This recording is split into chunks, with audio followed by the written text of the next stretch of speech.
Hello everyone, आज हम वृत्त के क्षेत्रफल से संबंधित क्वेश्चन को लगाना सीखेंगे। जैसा कि लास्ट वीडियो में मैंने आपको वृत्त, परिधि और उसके व्यास में क्या संबंध होता है उससे संबंधित मैंने क्वेश्चन को सॉल्व करना बताया। उसी तरह अभी वृत्त जो टॉपिक हमारा पॉइंट है वो ख़त्म नहीं हुआ है। अभी उसमें क्षेत्रफल, वृत्त के क्षेत्रफल जो है वो भी इंक्लूड किया गया उसमें। तो वृत्त के क्षेत्रफल से संबंधित हम क्वेश्चन को आज लगाना सीखेंगे। तो मैंने क्वेश्चन लिए हैं, 2 क्वेश्चन आपके पास और भी हम बताएंगे इससे संबंधित क्वेश्चन। पहला क्वेश्चन है, उस वृत्त का क्षेत्रफल ज्ञात कीजिए जिसका व्यास 14 डेसीमीटर है। और दूसरा क्वेश्चन है कि एक वर्ग एवं एक वृत्त के परिमाप समान हैं, यदि दोनों के परिमाप 44 सेंटीमीटर हों तो किसका क्षेत्रफल अधिक होगा और कितना। तो ये 2 क्वेश्चन हैं। सबसे पहले तो आपको ये जानना है कि वृत्त का क्षेत्रफल क्या होता है। हालांकि हम बता चुके हैं लेकिन फिर भी आप इसको देख लीजिए कि जो वृत्त का क्षेत्रफल होता है उसका जो फार्मूला होता है वो होता है पाई आर स्क्वायर। इसमें त्रिज्या जो है वो ज्ञात करनी होती है। त्रिज्या अगर आपके पास नहीं है तो आप वृत्त का क्षेत्रफल ज्ञात नहीं कर पाओगे। और यदि आपके पास व्यास दिया गया है d, जो व्यास हमारा होता है उसे हम d कहते हैं, d से रिप्रेजेंट करते हैं। तो यहाँ पे pi into d/2 whole square कर देंगे, क्योंकि जब आप त्रिज्या ज्ञात करते हो तो त्रिज्या जो होता है वो d/2 होता है। मतलब r जो है, ये d जो है वो व्यास है, व्यास बटे 2 होता है। व्यास को हम d कहते हैं तो d/2 ये हमारा r होता है। तो आप इस फार्मूले से भी क्षेत्रफल ज्ञात कर सकते हो अगर आपको डायामीटर दिया है। लेकिन एक चीज़ ध्यान रखना है कि d/2 का होल स्क्वायर होगा, ठीक है। और नहीं तो आप r निकाल लीजिए और पाई आर स्क्वायर में फार्मूला रख के उसको हल कर दीजिए, आपका आंसर आ जाएगा। तो ये हमारा जो है वृत्त के क्षेत्रफल का यही आपको फार्मूला लगेगा। और अगर किसी 2 फिगर्स में कोई रिलेशन है तो उनको कैसे सॉल्व करते हैं उसका भी मैंने क्वेश्चन ले लिया है, उसको भी हम आपको बताते हैं। तो फर्स्ट क्वेश्चन सॉल्व करते हैं हम।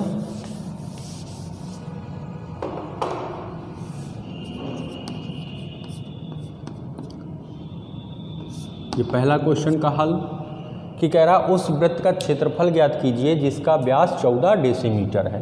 तो यहाँ पे आपको वृत्त का व्यास दिया है d, जिसे हम कहेंगे, वो दिया है 14 डेसीमीटर। और हमको यहाँ पे निकालना है त्रिज्या, जिसे हम r कहते हैं। ये होता है d/2। d का मान 14/2, 2 से इसे काट दीजिए, 7 आ गया, ये हो गया 7 डेसीमीटर। मात्रक आप वही रखेंगे जो आपको दिया गया है। अब आप यहाँ पे फार्मूला लगा दीजिए, इसलिए वृत्त का क्षेत्रफल बराबर हो जाएगा पाई आर स्क्वायर। पाई का मान 22/7 आपको पता है, आर जो है वो 7 है, तो 7 का स्क्वायर कर देंगे यहाँ पे, वर्ग 22/7। और वर्ग यहाँ पे 7 का आपको पता है 49 होता है। आप 49 भी लिख सकते हैं या 7 × 7 2 बार लिख सकते हैं। एक 7 से 7 कट गया, ये आपका आ गया 22 × 7, और 22 × 7 आप जब करते हैं तो 154 आ जाता है। मात्रक आपका डेसी था, तो यहाँ पे ये क्षेत्रफल है तो वर्ग डेसीमीटर जरूर लिखेंगे, या डेसीमीटर की पावर 2 भी लिख सकते हैं। तो ये आपका आंसर हो जाएगा, ठीक है। बहुत इजी क्वेश्चन था, आपकी समझ में आ गया होगा, बहुत आसान था। इसको हम डायरेक्ट भी लिख सकते थे, यहाँ पे r की जगह पे d/2 का होल स्क्वायर बना के। जैसे यहाँ पे अगर हम लगाना चाहें, आपको हम रफली समझा देते हैं, पाई d/2 होल स्क्वायर। तो यहाँ पे पाई का मान 22/7 और d का मान जो है 14/2 का होल स्क्वायर हो जाएगा। 22/7 गुणे 14/2 की पावर 2 है, तो इसको 14/2 गुणे 14/2 आप कर सकते हैं। 7 दूना 14, 2 से 2 कट गया, 2 से इसको आप काट दीजिए, 11 आ गया, 11 × 14। आप इसको गुणा कर लेंगे, आपका आंसर आ जाएगा 11 × 4 = 44। एक आया, 11 × 1 वो 4 आया, 11 × 1 11, 11 × 1 15। ये भी आपका वर्ग डेसीमीटर आप इसे लिख सकते हैं। तो अगर आप आर के प्लेस पर डायरेक्ट हल करना चाहें तो इसको भी हल किया जा सकता है। हल आपको काट पीट के जो काटना पीटना होता है वो आप काट सकते हैं किसी भी तरीके से, जैसे आप अभी तक करते चले आए हैं। तो ये आपका पहला क्वेश्चन हुआ। अब दूसरा क्वेश्चन देख लेते हैं, उसका हल। इसमें क्या कह रहा है? इसमें कह रहा है कि एक वर्ग है और एक वृत्त है, दोनों के परिमाप समान हैं। अगर एक वर्ग हम बनाएं तो वर्ग और वृत्त इन दोनों के जो परिमाप हैं, वर्ग में हम परिमाप कहते हैं, वो दोनों 44 सेंटीमीटर ये दिया गया है। तो हम अब इनका क्षेत्रफल भी निकालना है। तो वर्ग का जो क्षेत्रफल निकलता है वो वर्ग के क्षेत्रफल का फार्मूला होता है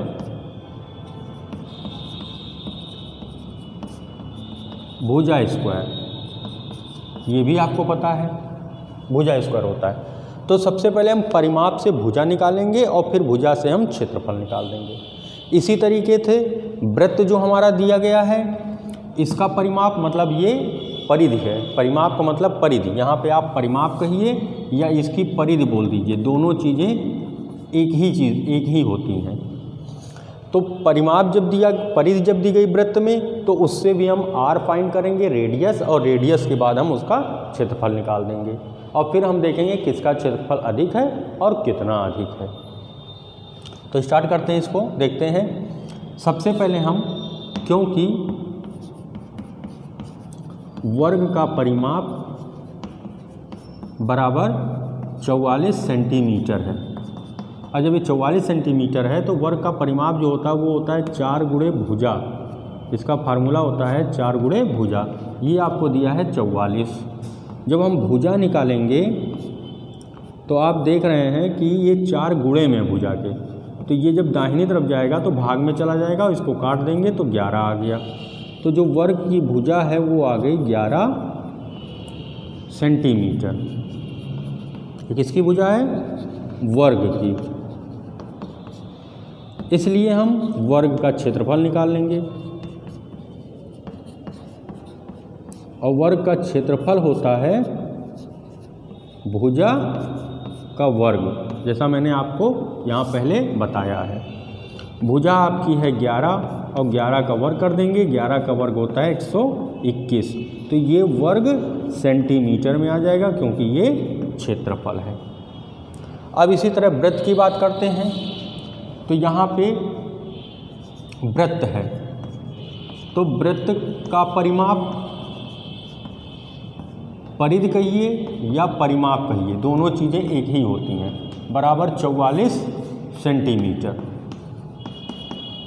और वर्ग का जो परिधि होता है वो होता है 2 पाई आर बराबर 44।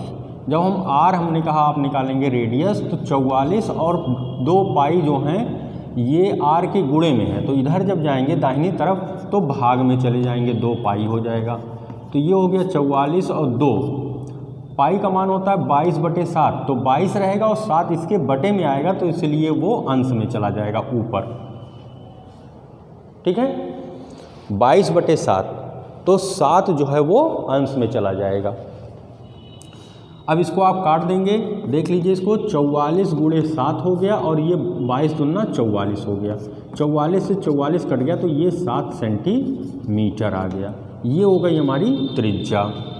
अब हम वृत्त का क्षेत्रफल निकाल लें, इसलिए वृत्त का क्षेत्रफल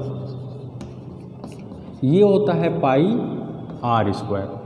पाई का मान 22/7 और आर स्क्वायर मतलब 7 का वर्ग, तो इसको हम 2 बार लिख दें, 7 गुणे 7, 1 7 से 7 कट गया, ये आ गया 22 गुणे 7, और 22 गुणे 7 जब हम गुणा करेंगे तो 154 वर्ग सेंटीमीटर हो जाएगा। एक क्वेश्चन मैंने आपको ऐसे ही बताया है जिसमें 22 गुणे 7 154 वर्ग सेंटीमीटर वहाँ पे हो जाएगा, क्योंकि उसका मात्रक सेंटीमीटर है, ये डेसीमीटर है, इसलिए वर्ग डेसीमीटर होगा। अब कह रहा किसका वृत्त किसका क्षेत्रफल अधिक है और कितना, तो आप देखिए वृत्त का जो क्षेत्रफल 121 है और वर्ग का क्षेत्रफल 121 है, वृत्त का क्षेत्रफल 154 है। तो वृत्त का क्षेत्रफल बड़ा है क्योंकि 154 तो बड़ा होता है 121 से, और कितना उसके लिए हम घटा देंगे। तो यहाँ पे लिख देंगे अतः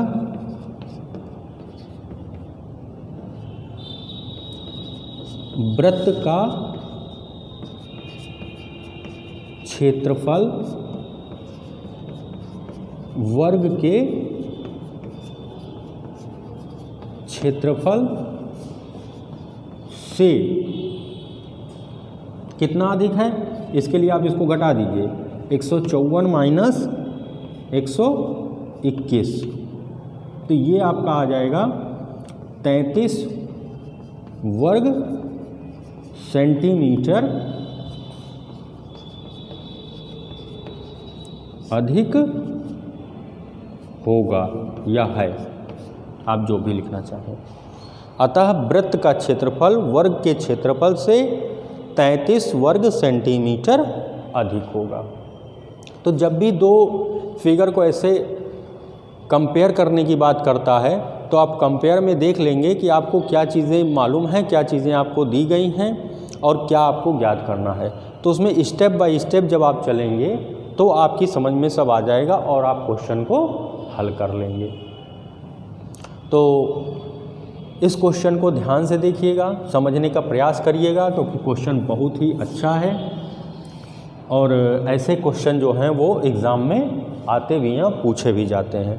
तो ये तो बिल्कुल सिंपल सा क्वेश्चन था, साधारण, बहुत ही इजी, और ये थोड़ा सा दो फिगरों में, दो चित्रों में कंपेयर करके कहा गया था। ये हमारा वर्ग है और ये हमारा वृत्त है।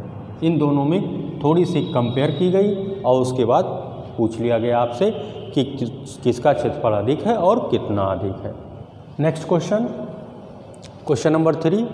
एक वृत्ताकार थाली का व्यास 28 सेंटीमीटर है, उस वृत्ताकार तस्तरी का व्यास बताइए जिसका क्षेत्रफल इसका आधा हो। यहाँ पे दो चीज़ें हैं, एक थाली है वृत्ताकार और एक तस्तरी है वृत्ताकार, और जो तस्तरी का क्षेत्रफल होगा वो थाली के क्षेत्रफल का आधा है। लास्ट में ही कह रहा है उस वृत्ताकार तस्तरी का व्यास ज्ञात कीजिए। आपको ज्ञात व्यास करना है जिसका क्षेत्रफल इसका आधा हो, जिसका तस्तरी का क्षेत्रफल इसका वृत्ताकार थाली के क्षेत्रफल का आधा हो। आप इसका और जिसका जैसे शब्द जो हैं उनको किससे संबंधित किया गया है ये जानकारी रखना आवश्यक है। तो आइए देखते हैं क्वेश्चन नंबर 3। यहाँ पे दिया गया है वृत्ताकार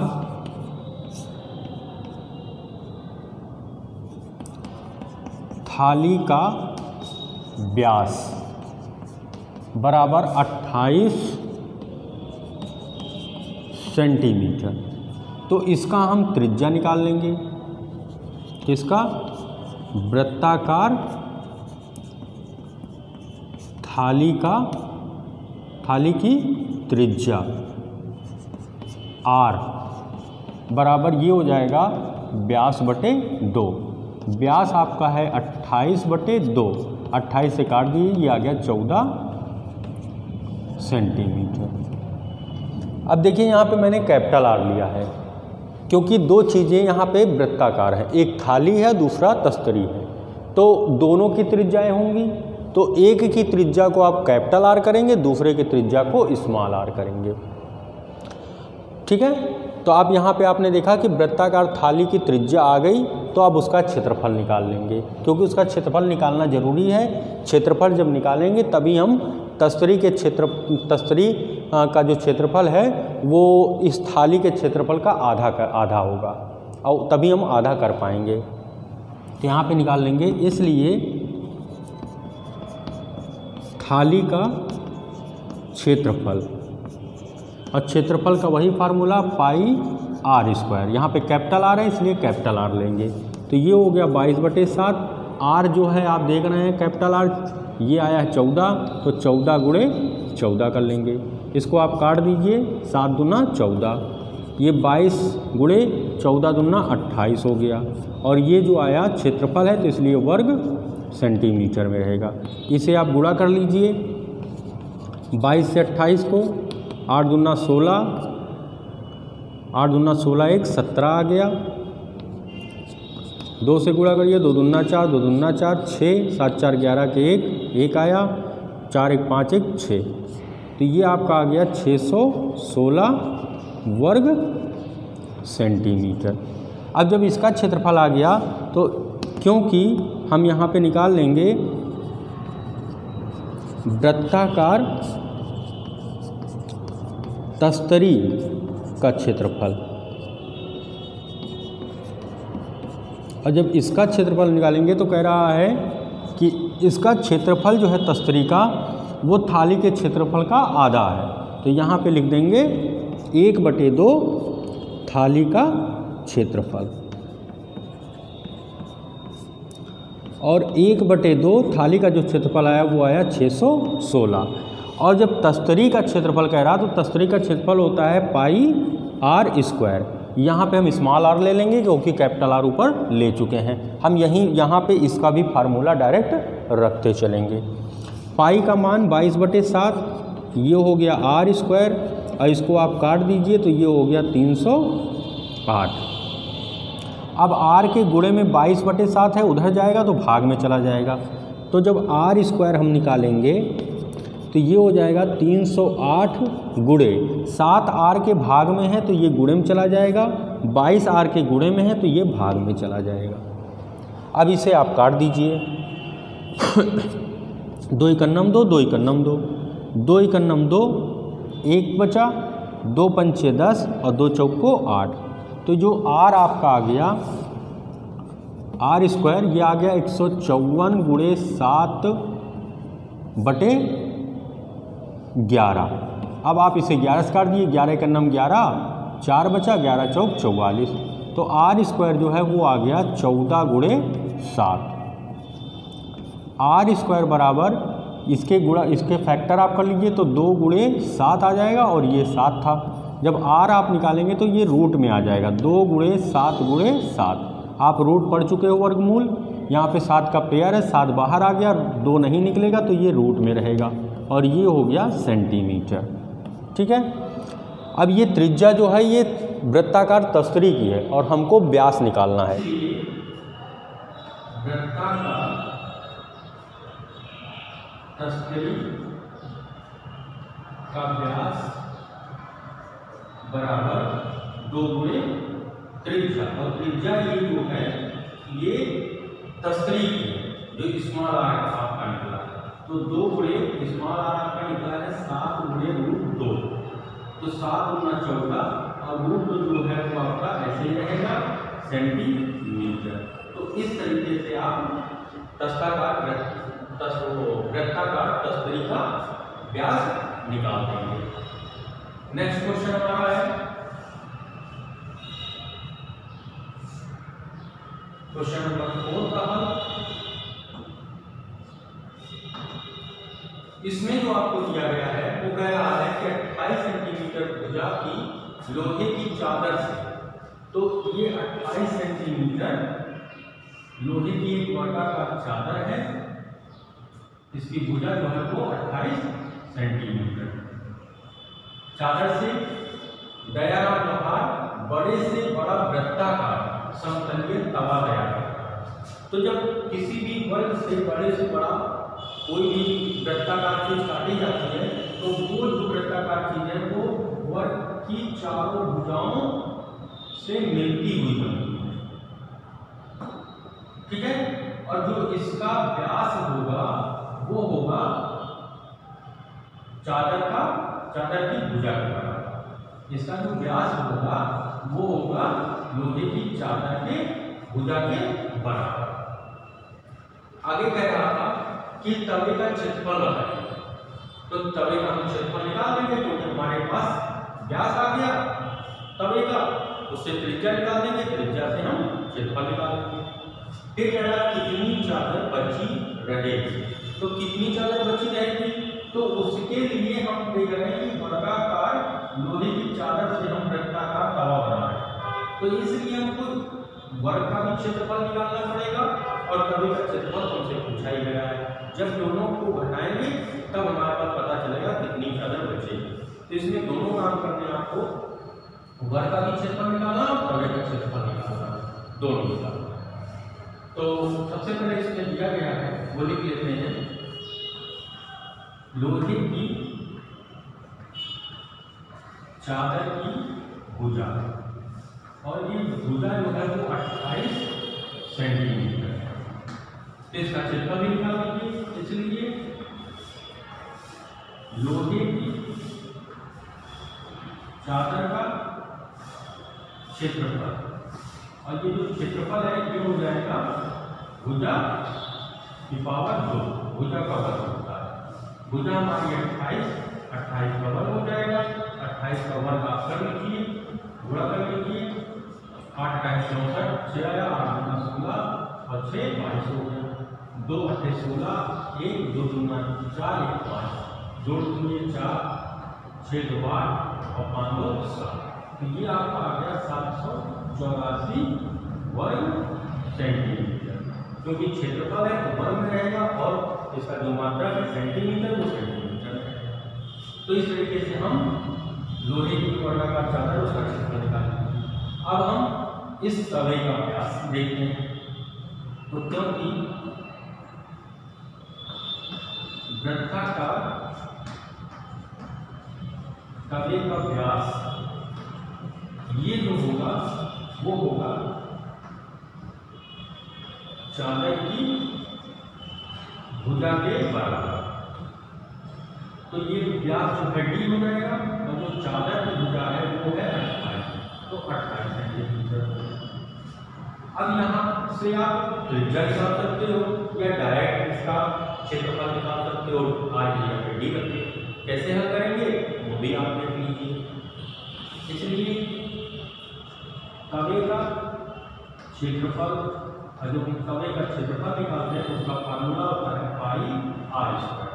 अब पाई तो पाई ही रहेगा और आर के लिए हम लिख देंगे डी/2 का होल स्क्वायर। मैंने आपको बताया था आर बराबर होता है व्यास बटे 2, डी/2। तो अगर यहाँ पे आर का वर्ग है तो उसका भी होल वर्ग हो जाएगा। अब यहाँ पे मान रख दीजिए, पाई का मान होता है 22/7, डी का मान है 28/2 का होल स्क्वायर। इसको काट दिए, 2 × 2 2 2 8 हो गया। तो ये 22/7 हो गया। यहाँ बचा 14 का वर्ग है तो हम 14 को 2 बार लिख सकते हैं, 14 गुणे 14, और ये हो गया 7 गुना 14, तो ये हो गया 22 और गुणे 14 दूना 28। यहाँ पे 14 गुणे 2 आप इसको लिख लीजिए, इसको हल कर लीजिए। तो 22 गुणे 28 और 22 गुणे जब 28 करेंगे तो आपको इसके पहले में वाले क्वेश्चन में आपको गुणा बता चुका था 22 गुणे 28 का कितना 616। तो ये आपका हो जाएगा 616 वर्ग सेंटीमीटर। क्षेत्रफल है तो वर्ग रहेगा, सेंटीमीटर मात्रा है तो सेंटीमीटर रहेगा। अब आप यहाँ से देख रहे हैं कि लोहे की चादर का भी क्षेत्रफल निकालिए और तवे का भी क्षेत्रफल निकालिए। जब दोनों का क्षेत्रफल निकल गया तो अब हम निकाल देंगे बची हुई चादर। इसलिए बची हुई चादर कौन सी है? लोहे की चादर। तो इसको जब निकालेंगे तो आप देखेंगे लोहे की चादर का क्षेत्रफल ज़्यादा है और तवे का क्षेत्रफल कम है, तो इससे इसको घटाएंगे 784 और -616। जब आप इसको घटा देंगे तब आपका आंसर आ जाएगा 4 सेंटीमीटर। तो इसको घटाइए,